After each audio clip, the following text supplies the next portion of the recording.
Hello everyone, आप सभी का स्वागत है एक बार फिर से माय एग्जाम यूट्यूब चैनल पर। तो आज की वीडियो में हम मैथ का नेक्स्ट टॉपिक करेंगे जो हमारा है मीन, मीडियन एंड मोड। ठीक है, हरियाणा पुलिस का आपका एग्जाम है, चाहे आपका हरियाणा पुलिस का चाहे कोई एक भी एग्जाम है, तो यहाँ से आपका एक क्वेश्चन जरूर बनेगा। आप सभी को पता है हरियाणा पुलिस के एग्जाम में 7 से 8 टॉपिक आपके पूछे जाते हैं मैथ के, तो यानी कि 7 से 8 टॉपिक आपके पूछे जाते हैं। तो लगभग यानी कि प्लस माइनस 1-2 ऊपर नीचे भी हो सकता है, फिक्स पैटर्न नहीं है। कई बार 9 भी क्वेश्चन पूछ लेता है, कई बार 6 भी पूछ लेता है। ठीक है, तो यानी कि इसके अकॉर्डिंग प्रीवियस ईयर जितने भी आपके एग्जाम हुए हरियाणा पुलिस के, उसके बेस्ड पर आपको 9 से 10 टॉपिक आपको करने हैं। 1-2 आप एक्स्ट्रा भी कर लेंगे तो आपके लिए वो बेनिफिशियल होगा। तो यानी कि हमने जितने भी इंपॉर्टेंट है आप सभी देखेंगे 9 टॉपिक हम कर चुके हैं। ये हमारा 10वां टॉपिक होगा मीन, मीडियन एंड मोड का। अगर आपने इससे पहले की वीडियोस नहीं देखी है तो प्लीज आप हरियाणा पुलिस भर्ती में जाकर देख सकते हैं, वहां पर आपको कंप्लीट प्लेलिस्ट मिल जाएगी। तो स्टार्ट करते हैं आज की वीडियो में मीन, मीडियन एंड मोड जो भी है वो स्टैंडर्ड डेविएशन सभी के बारे में हम डिस्कस करेंगे। यहां से आपका क्वेश्चन भी पूछा गया है, जो क्वेश्चन पूछा गया है उसको भी हम डिस्कस करेंगे। तो सबसे पहले हम जानते हैं मीन आपका होता क्या है। मीन, तो मीन का मतलब होता है माध्य, यानी कि अरिथमेटिक मीन भी हम इसको बोलते हैं। आप सभी ने भी पढ़ा होगा, एवरेज भी बोल देते हैं। ठीक है, अरिथमेटिक मीन या फिर एवरेज यानी कि माध्य। तो मीन क्या होता है, कई बार आपको एक एग्जांपल देते हैं हम, जैसे 2, 3, 5, 7, आपका 6, ये इस तरह का कोई भी नंबर आपको दे दिया, पूछेगा कि इसका मीन बताइए क्या होगा। तो मीन कैसे निकालते हैं, मीन को हम डिनोट करते हैं एक्स बार से। ठीक है, ये आपका क्या है, मीन है। तो मीन निकालते कैसे हैं, जैसे आपकी ऑब्जर्वेशंस है 2, 3, 5, 7 और 6, तो इन सभी का सम करेंगे यानी कि योग करेंगे और डिवाइड बाय n। जितनी भी आपकी संख्याएं हैं, जितनी भी नंबर्स ऑफ ऑब्जर्वेशन है, उससे हम क्या करेंगे, डिवाइड करते हैं, तो हमारा मीन आ जाता है। तो इसका सम करेंगे तो क्या होगा, 2 और 3 5 और 5 10, 10 और 7 17, 17 और 6 आपका क्या होगा, यहाँ पर आपका 23 होगा। तो 23 डिवाइड बाय आपकी नंबर्स कितने हैं, 1 2 3 4 5, तो 5 संख्याएं हैं, तो 5 से आप भाग कर देंगे तो मीन कितना आ जाएगा, 5 चौक 20 और 5 6 30। तो ये आपका यहाँ पर क्या आ जाएगा, मीन आ जाएगा 4.6, यानी कि इन सभी का एवरेज। ठीक है, इसके अलावा आपको एक और बात याद रखनी है, मीन, अरिथमेटिक मीन, जो एवरेज के क्वेश्चन मैं करवाता हूं वहां पर भी मैंने आपको करवाया था। यदि मैं हर एक नंबर को एक कांस्टेंट नंबर से इंक्रीज कर दूं यानी कि बढ़ा दूं, यानी कि मान लो वो नंबर है a, हर एक नंबर को मैंने a से इंक्रीज कर दिया, वो a की वैल्यू आपकी कुछ भी हो सकती है, चाहे वो 1 2 3 कोई भी नेचुरल नंबर हो सकती है, तो आपका एवरेज पर क्या फर्क पड़ेगा। ठीक है, तो जितना भी आप हर एक नंबर में इंक्रीमेंट करेंगे या फिर डिक्रीमेंट करेंगे यानी कि या फिर घटाएंगे, हर एक नंबर में मान लो हमने एक नंबर बढ़ा दिया, 2 + a कर दिया, 3 + a कर दिया, 5 + a कर दिया, 7 + a कर दिया, 6 + a कर दिया। ठीक है, a की वैल्यू कुछ भी हो सकती है आपकी, आप बोलेंगे कि हर एक नंबर में मैंने एक नंबर की बढ़ोतरी कर दी या फिर 2 की कर दी, तो आपका एवरेज भी उतना ही बढ़ेगा, 4.6 + a। ठीक है, 4.6 + a, जितना आप हर एक नंबर बढ़ाएंगे उतना ही आपका एवरेज बढ़ेगा। यदि आप इन सब में एड आप क्या करेंगे, घटाएंगे, तो आपका एवरेज भी क्या हो जाएगा, घटेगा। ठीक है, तो ये आपको डायरेक्ट याद रखना है। तो ऐड करने की बजाय यदि आपको बोलो कि यार एक नंबर में आपने 3 नंबर की बढ़ोतरी कर दी, तो आपका एवरेज पर क्या फर्क पड़ेगा, तो एवरेज भी आपका 3 नंबर बढ़ जाएगा। ठीक है, अब नेक्स्ट बात करते हैं, ये तो था मीन, इसके बाद हम बात करते हैं मीन के बाद अपना मीडियन। मीडियन हम बोलते हैं माध्यिका। ठीक है, मीन को हम क्या बोलते हैं, मीडियन को हम क्या बोलते हैं, माध्यिका बोलते हैं, यानी कि मिडल वैल्यू। ठीक है, सेकंड क्या है आपका, मीडियन। मीडियन को हम क्या बोलते हैं, माध्यिका। इसके नाम में ही पता चल रहा है, माध्यिका यानी कि मध्य संख्या। ठीक है, middle value of ordered data, ये आपको ध्यान रखना है, सबसे इजी है। ऑर्डर्ड डाटा यानी कि आपका जो डाटा सीक्वेंस में है, जैसे कोई नंबर देखते हैं हम, 11 4 9 7 10 5 6। ठीक है, एक तो आपका ये नंबर है, एक आपका नंबर है 1 3.5 0.6, आपका फिर 2 2.5, फिर आपका 3.1 और 2.9। इस तरह से आपकी दो संख्याएं हैं, आपको इसका क्या बताना है, मीडियन बताना है। मीडियन क्या होती है, middle value of ordered data. ठीक है, इसका मतलब देखिए middle value of ordered data. Ordered का मतलब क्या है यहाँ पे, यानी कि जो आपने डेटा लिखा ये आपका ऑर्डर्ड में होना चाहिए, यानी कि इंक्रीजिंग नंबर में होना चाहिए, इंक्रीजिंग ऑर्डर में होना चाहिए। तो जो भी आपको नंबर दिया है, जैसे आपको एक एग्जांपल दिया है, आपको इसका क्या बताना है, मीडियन बताना है। तो मीडियन के लिए सबसे पहले आपको इसको ऑर्डर्ड में लिखना पड़ेगा, यानी कि जो सबसे छोटी संख्या है सबसे पहले वो, फिर उससे बड़ी, फिर उससे बड़ी, फिर उससे बड़ी। अब इसमें आप देखेंगे सबसे छोटी संख्या आपकी 4 है, 4 के बाद आपकी 5 है, फिर 6 है, फिर 7 है, फिर 9 है, फिर 10 है, फिर 11 है। ये आपने ऑर्डर्ड डाटा लिख दिया यहाँ पर। ठीक है, आप देखेंगे कितनी संख्याएं हैं, 1 2 3 4 5 6 7, 1 2 3 4 5 6 7 संख्याएं जरूर गिन ले ताकि आपकी कोई भी नंबर मिस ना हो। तो आप देखेंगे आपने ये ऑर्डर्ड डाटा लिख दिया। तो अब आपको क्या करना है, यहाँ पर देखना है जो ये n है आपका ऑड नंबर है या फिर इवन नंबर है, सम है या विषम है। आप देखेंगे यहाँ पर n की वैल्यू कितनी है, 1 2 3 4 5 6 7, 7 वैल्यू है। इसका मतलब क्या है, आपका ये ओड वैल्यू है। तो ओड वैल्यू के केस में जो आपकी मीडियन होगी वो क्या होगी, n+1/2, n+1/2, या फिर डायरेक्ट आपकी जो मध्य वाली वैल्यू होगी वो 7 है, तो यानी कि 3 इधर आप छोड़ देंगे, 3 आप पीछे छोड़ देंगे, और जो बीच वाली वैल्यू है वो आपका क्या होगा, मीडियन होगा, यानी कि माध्यिका होगी। या फिर आप फॉर्मूले से जनरल जाना चाहेंगे तो n की वैल्यू यहाँ पर कितनी है, 7, तो 7 + 1/2 करेंगे तो 7 और 1 8, 8 को 2 से भाग करेंगे तो जो फोर्थ वैल्यू है आपकी वो क्या होगी, मीडियन होगी। तो स्टार्टिंग से गिनेंगे 1 2 3 4, तो ये आपकी फोर्थ वैल्यू है, फोर्थ वैल्यू आपकी क्या होगी, मीडियन होगी। या फिर डायरेक्ट आप देख सकते हैं 7 नंबर है तो 3 इधर छोड़ेंगे, 3 उधर, यानी कि दोनों साइड बराबर बराबर छोड़ेंगे आप। ठीक है, नेक्स्ट यदि क्वेश्चन हम देखें, यानी कि अगर n की वैल्यू आपकी इवन है तो उस केस में आपकी मीडियन की वैल्यू क्या होगी। तो सबसे पहले आपको क्या करना है, इस वैल्यू को ऑर्डर डाटा में लिखना है, यानी कि बढ़ते क्रम में लिखना है। तो सबसे छोटी वैल्यू आप देखेंगे इसमें क्या है, आपकी 0.5 है, फिर आपकी क्या है 0.6 है, 0.6 के बाद आपकी ये आपने लिख ली, ये आपने लिख ली, उसके बाद आपकी 1 है, फिर 2 है, फिर 2.5 है, फिर 2.9 है, फिर 3 है, फिर 3.1 है। ठीक है, वैल्यू आप गिन लेंगे 1 2 3 4 5 6 7 8, 1 2 3 4 5 6 7 8। तो यहाँ पर n की वैल्यू कितनी है आपकी, 8 है, और यानी कि क्या है, इवन वैल्यू है। तो इवन वैल्यू के केस में आपकी जो मीडियन होगा वो क्या होगा, वो होगा आपका n/2 और n/2 + 1। ठीक है, n/2 और n/2 + 1 इन दोनों का एवरेज। ठीक है, कैसे, 8 संख्याएं हैं आपकी, आप देखेंगे 3 आपने इधर छोड़ी, 3 आपने इधर छोड़ दी, तो मिडल की ये 2 वैल्यूज जो होंगी, ठीक है, ये 2 वैल्यू कैसे आई, n/2, n/2 का मतलब क्या है, 8/2, यानी कि 4। अब उससे एक अगली वैल्यू, डायरेक्ट आपको अगली वैल्यू लेनी है, यानी कि 5वीं, चौथी और 5वीं वैल्यू, 1 2 3 4 5, ये आपकी फोर्थ वैल्यू है, ये आपकी फिफ्थ वैल्यू है। चौथी और 5वीं वैल्यू का आपको क्या लेना है, एवरेज लेना है। तो एवरेज कैसे निकालते हैं, 2 + 2.5/2। तो 2 संख्याएं हैं तो 2 से ही भाग करेंगे। 2 से भाग क्यों किया, क्योंकि 2 संख्याएं हैं तो 2 संख्याओं का एवरेज 2 से भाग करके ही आता है।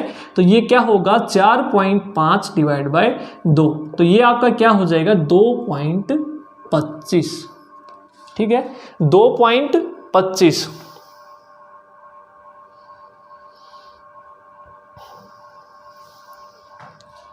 ठीक है, तो ये आपका क्या आ जाएगा यहाँ पर, मीडियन। इस तरह से आप मीडियन निकाल लेंगे। इसके बाद आपका पूछा जाता है मीडियन के बाद आपकी मोड वैल्यू। तो मोड वैल्यू हम कैसे निकालते हैं, अब मोड हम देखते हैं।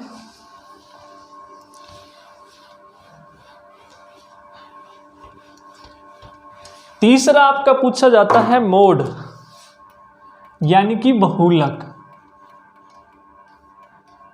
इसके नाम में ही आपका बहुलक यानी कि जो वैल्यू सबसे ज़्यादा बार आई हो, मोस्ट फ्रीक्वेंटली अकर्ड यानी कि जो वैल्यू सबसे ज़्यादा आई हो, बहुलक यानी कि ज़्यादा बार हो, मोस्ट फ्रीक्वेंटली अकर्ड वैल्यू यानी कि जो वैल्यू सबसे ज़्यादा बार आई है वही आपका क्या होगा, मोड होगा। कैसे, जैसे एक एग्जांपल देते हैं हम, 2 2 3 5 6 5 7 5 8, ठीक है।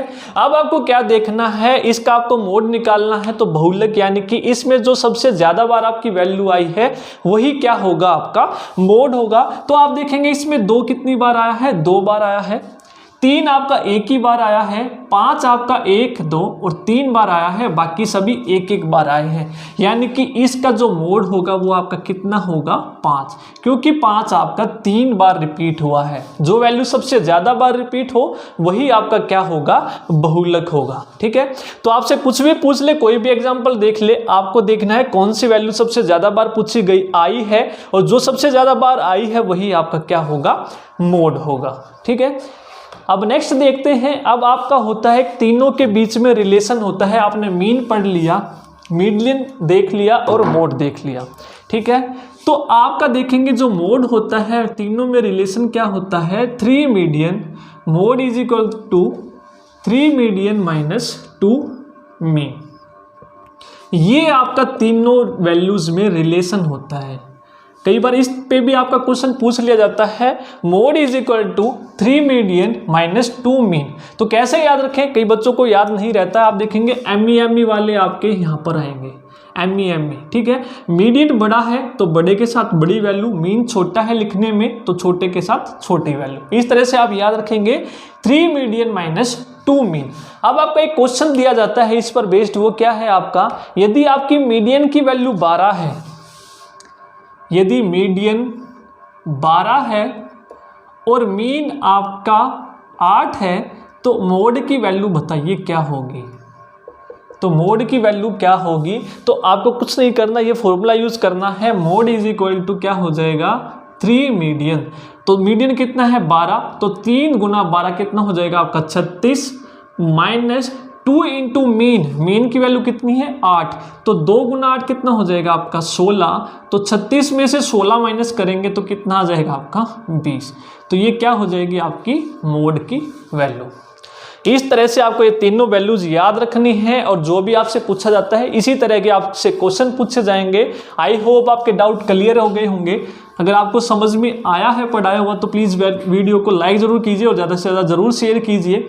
अगर आप भी किसी की एग्जाम की तैयारी कर रहे हैं तो प्लीज़ चैनल को ज़रूर सब्सक्राइब कर ले। अब आपका नेक्स्ट एक इम्पोर्टेंट टर्म है इसमें जो पूछी जाती है, वो है स्टैंडर्ड डेविएशन।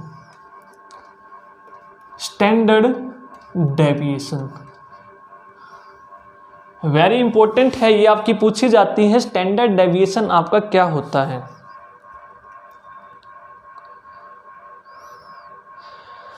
तो स्टैंडर्ड डेविएशन के लिए हम एक फॉर्मूला देखते हैं, वैल्यूज देखते हैं। आपकी नंबर्स ऑफ ऑब्जर्वेशन दी है xi, ये क्या है आपकी नंबर ऑफ ऑब्जर्वेशन है। मान लो 5 10 15 20 और 25, ये आपकी क्या है ऑब्जर्वेशंस हैं 25 तक। तो आपको क्या करना है, स्टैंडर्ड डेविएशन निकालना है, और स्टैंडर्ड डेविएशन निकालने का आपको फॉर्मूला होता है, इसको सिग्मा से हम डिनोट करते हैं स्टैंडर्ड डेविएशन को। और जो एग्जाम में क्वेश्चन आया है वो भी हम देखेंगे कैसे पूछा गया है। तो ये आपका फॉर्मूला क्या होता है, समेशन i1 से लेकर आपका n तक जो भी दिया है, और xi माइनस x बार का whole square divide by n, इसका आपको क्या लेना है, अंडर रूट। सिर्फ ये वैल्यूज आपको याद रखनी है।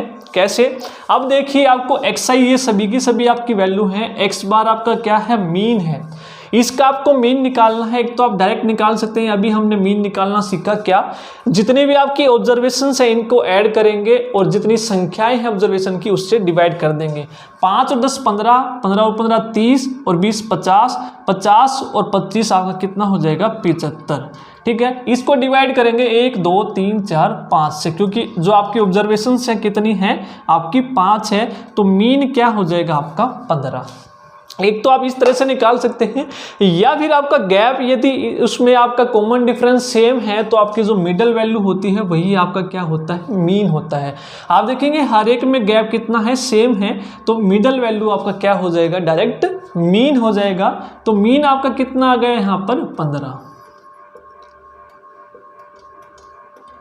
अब आपको निकालना है xi माइनस एक्स बार। अब इसको वैल्यूज को घटाएंगे, इसमें से xi माइनस एक्स बार घटाएंगे तो 5 माइनस 15 कितना होगा, -10, और ये कितना होगा -5। 15 माइनस 15 0, 20 माइनस 15 5, और 25 माइनस 15 10। ठीक है, अब इसका स्क्वायर करेंगे, xi माइनस एक्स बार का होल स्क्वायर करेंगे, इसका स्क्वायर करेंगे डायरेक्ट कितना होगा 100, ये कितना होगा 25, ये 0 का स्क्वायर 0, 5 का स्क्वायर 25, और 10 का स्क्वायर आपका कितना हो जाएगा 100। अब इन सबको क्या करेंगे, ऐड करेंगे, क्योंकि स्क्वायर का हमें क्या चाहिए, समेशन। ठीक है, यानी कि सम चाहिए। तो 100 प्लस 25 125, और नीचे भी आपका कितना है 125, तो ये कितना हो जाएगा आपका 250। ठीक है, अब इस वैल्यू को इसमें पुट करेंगे, यानी कि इसकी वैल्यू आपकी क्या है, xi माइनस एक्स बार का होल स्क्वायर की वैल्यू क्या है, सम की 250 है। इसको n से डिवाइड करना, यानी कि 1 2 3 4 5, नंबर्स ऑफ ऑब्जर्वेशन कितनी है आपकी, 5 है। तो ये कितना आ जाएगा आपका 50, और इसका अंडर रूट लेना है तो अप्रोक्सीमेट 7 पॉइंट समथिंग आएगा। तो ये आपका स्टैंडर्ड डेविएशन है। यदि रूट 50 है तो रूट 50 लिखेंगे, 7 है तो 7 लिखेंगे। तो इस तरह से आप स्टैंडर्ड डेविएशन निकालेंगे। ठीक है, अब आपका एक क्वेश्चन आता है कैसे, अभी हमने देखा था, यदि हर एक वैल्यू को मैं a से किसी कांस्टेंट वैल्यू से इंक्रीज कर दूं। ठीक है, इसीलिए मैंने आपको ये वैल्यू जो है मीन में बताई थी। यदि मैं हर एक वैल्यू को, ये आपके नंबर्स ऑफ ऑब्जर्वेशंस हैं, आप देखेंगे इसमें हर एक वैल्यू में मैं क्या करूं, k इंक्रीज कर दूं, इसमें भी k, इसमें भी k, और इसमें भी k की वैल्यू आपकी कुछ भी हो सकती है। ठीक है, k की वैल्यू आपकी कुछ भी हो सकती है। मान लीजिए हम उस k की वैल्यू को मान लेते हैं 5। ठीक है, कि हर एक वैल्यू को हमने क्या किया, 5 से इंक्रीज किया है, तो आपका जो मीन है वो भी कितना इंक्रीज होगा, जितना आपने हर एक नंबर इंक्रीज किया। ये आपको मैं मीन में बता चुका हूं। तो यहां पर आपकी जो मीन की वैल्यू है वो कितनी हो जाएगी, पहले मीन की वैल्यू थी 15, अब हर एक वैल्यू आपने 5 बढ़ा दी, तो मीन भी आपका कितना बढ़ जाएगा 5, यानी कि कितना हो जाएगा 20। एक क्वेश्चन तो ये आता है कि मीन पर क्या इफेक्ट पड़ेगा, हर एक वैल्यू को यदि आप किसी कांस्टेंट से इंक्रीज करेंगे तो मीन भी आपका उसी कांस्टेंट से बढ़ेगा। अब हम बात करते हैं आपका स्टैंडर्ड डेविएशन पे क्या इफेक्ट पड़ेगा, कि हर एक वैल्यू को हमने k वैल्यू से इंक्रीज किया तो स्टैंडर्ड डेविएशन पे क्या इफेक्ट पड़ेगा, अब वो भी हम देखते हैं। अब मान लो आप हर एक नंबर को मैंने क्या किया, 5 से इंक्रीज किया, यानी कि k की वैल्यू कितनी है 5, तो इसमें 5 बढ़ाओ कितना हो जाएगा 10, इसमें 5 बढ़ाओ कितना होगा 15, ये 20, ये आपका 25 हो जाएगा, और ये आपका 30 हो जाएगा। ठीक है, हर एक वैल्यू को आपने कितना इंक्रीज कर दिया, 5। ठीक है, और जो मीन है वो आपका कितना हो गया 20। अब आप देखेंगे 10 में से आप 20 घटाएंगे तो कितना आएगा -10, 15 में से 20 घटाएंगे तो कितना आएगा -5, 20 में से 20 घटाएंगे तो 0, 25 में से 20 घटाएंगे तो 5, और 30 में से 20 घटाएंगे तो 10। यानी कि इस वैल्यू पर आपका कोई भी इफेक्ट नहीं पड़ा, और स्क्वायर भी आपका ऐसे का ऐसा रहेगा। ठीक है, ये आपका ऐसे कैसा रहेगा 250, और जो n की वैल्यू है वो भी आपकी सेम रहेगी, 1 2 3 4 5, क्योंकि 5 आपकी कितनी है ऑब्जर्वेशंस है। तो स्टैंडर्ड डेविएशन पर आपका कोई इफेक्ट नहीं पड़ेगा, स्टैंडर्ड डेविएशन आपका सेम रहेगा। ठीक है, क्या रहेगा, सेम रहेगा, केवल और केवल आपका मीन बढ़ेगा। ठीक है, यदि मीन को घटाएं, यहाँ पर यदि माइनस माइनस करें तो मीन आपका उतनी ही वैल्यू से घट जाएगा, लेकिन स्टैंडर्ड डेविएशन सेम ही रहेगा। ये आपका क्वेश्चन पूछा गया है। कैसे पूछा गया है, एक बार इसको नोट डाउन कीजिए, फिर हम क्वेश्चन भी देखते हैं। इसको रब कर देते हैं हम। आपका क्वेश्चन कैसे दिया गया है, यदि आपकी ऑब्जर्वेशंस हैं xi माइनस k, आपकी ऑब्जर्वेशन है कुछ x1 x2 x3 और x4, यदि इसका जो स्टैंडर्ड डेविएशन है वो कितना है, सिग्मा है, इनका स्टैंडर्ड डेविएशन कितना है, सिग्मा है। यदि हर एक वैल्यू को k से इंक्रीज कर दिया जाए x2 प्लस के, x3 प्लस के, x4 प्लस के, तो आपका स्टैंडर्ड डेविएशन क्या होगा। ऑप्शन आपके मिलेंगे सिग्मा प्लस के, सेकंड मिलेगा आपका सिग्मा, थर्ड मिलेगा नो चेंज। तो अब आप आंसर बताइए इसका क्या होगा। तो आप देखेंगे मैंने जैसे अभी बताया, यदि आप हर एक वैल्यू को बढ़ाएंगे k से, सिर्फ और सिर्फ आपका मीन बढ़ेगा, स्टैंडर्ड डेविएशन आपका सेम रहेगा, जो पहले था वो अब भी वही रहेगा, यानी कि सिग्मा। तो इस तरह के आपके क्वेश्चन पूछे गए हैं। तो आई होप आपको सभी डाउट क्लियर हो गए होंगे। अगर आपको वीडियो पसंद आए तो प्लीज़ वीडियो को लाइक ज़रूर कीजिए, और किसी भी एग्जाम की तैयारी करना चाहते हैं तो प्लीज़ चैनल को सब्सक्राइब जरूर कर लें। नेक्स्ट वीडियो में मिलते हैं नेक्स्ट टॉपिक के साथ। Till then take care, bye bye.